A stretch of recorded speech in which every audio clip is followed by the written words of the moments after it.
Mahalaga po sa amin ang bigas dahil wala na kami talagang maisaing dahil minsan lang ako nakapunta nung nakaraang buwan. Yun ang pinagkasya po namin na lima po kaming kumakain. Kaya maaga na lang po kami pumunta dito. Tapos siya ang papamasahe namin, inutang namin, kaya nagtitiis po kami. Isa ang 75 years old na si Lola Julie sa magdamagang pumila sa ikalawang araw na bentahan ng 20 pesos na kada kilo ng bigas sa Kadiwa Outlet dito sa Visayas Avenue sa Quezon City. Marami sa kanila ang pumila na raw kahapon pero hindi nakabili dahil inabutan ng cut-off. Kaya ngayon, panibago na naman daw sakripisyo. Talaga nagsasakripisyo kami kasi malaking bagay po sa mahal po ng bigas po ngayon.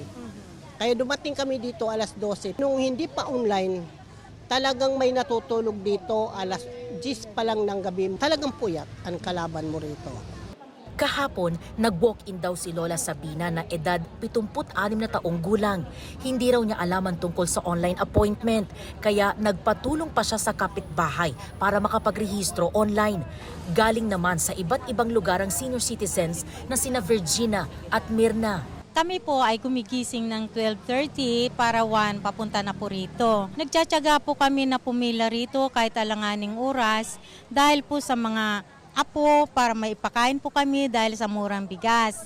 At kami ay naririto na para kaming mga, masabi mo ng parang pulubi, nakahiga dyan kung saan mayroong inaantok.